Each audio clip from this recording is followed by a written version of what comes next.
Li derhek cinayetin rejime, gi hevpeymaniyen siyasi daxuyaniye kevpar belav kirin.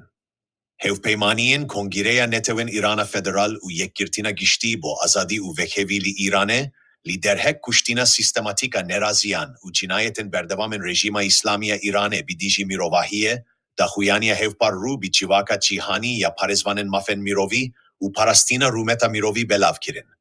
Di despeka daxuyaniye de hatiye. Eva ku iroli İran'e dedikevime peka piveren mafen navnetevi, ne aloziyek navkweyi, ne alozitetinekli aramaya giştiu ne derbaspun jirevşek evlehiye. Tev kiryaren hatini kirinci aliye deşilattarya komara İslamiya İran'e, bi peka mafen navnetevi, cinayet bidiji mirovahiyeye. Belgeyin videoyu meydaniyen belavbuyi, hebuna şevazeke diyarikiri jireftara hikumi didehuya. Ev hemu termen kuştiyan be diyarikirina nasnameyen van, be parkirina kurbaniyan ji kesayeti u rumeta mirovi u heldana sistematik bo perdepoşkirina aliyen rastinin kuştinan. Ev kiryar tebin pekirina eşkere ya mafen bingehinen mirovi, nişandere hilveşina tevava cudatidanin li navbera deslita rewa u tundutijya eşkere ya hikumiye.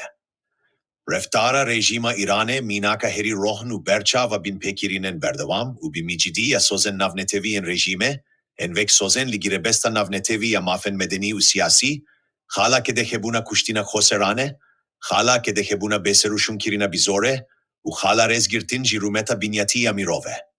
Heuldan bo sansor kirina rastiyan, inkar kirina rastiyan u tirsandina malbatan. Her bihwe beşek ji heleka tawankariyan u tuntirkirina ber pirsayeti ya navnetevi rejime tehiseb.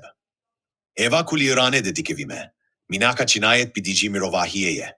Tawankariye kubi peka yasayen navnetevi, derbaspuna demli hwena gire, u berpirsayetiya velistuye fermander, bikeru tevahiya perpirsen pevendidar li asten cudayen bir yardaneye. Li hember cinayetin vihade bedengi, nebuna helvista praktikiyan asayi kirina pevendiyen siyasi, bin pekirina hala bin gehina berpirsayetiya hevpara civaka navnetevi li regiri kirinci cinayetin tunta navneteviye. Devlet navenden navnetevi u ragihandin erkdarin, ku her jure reftarek ku bibe sedema parasti bunci sizakirine, huebi parezin. Em dahwazawan encamdanawan karen rohnu lezgindikin. Bi ferminaskirinawan buyeran vek cinayet bi diji mirovahiye. Çalakirina rekaren peydakirina rastiyan u bersivdana navnetevi. Destbekirina pevajoyen yasasai bo peydakirina fermander u bikeran, bi peka yasaya revya cihani. Dawanin bi her jure revatidanek siyasi, diplomatik u hikuki bi desilta ku bikere cinayetin tunten navnetevi bune. Piştevani kirina bi bandor li mafen kelke İran'e bo khwenişandanen aşitikwazane, berkwedana medeni u mafe azadiya diyarikirina çarenivise. Ev daxuyaniya, ragihandina helvist girtinek hikuki, ehlaki u dirokiye. Cinayetin navnetevi tene tomarkirin, berpirsayeti diminin u bersivdan tevi egera paşkevtine, her debekirin. Bikaranina berfirehu armanjdar ji heza tundutiji u kuştine bidiji neraziyen medeni.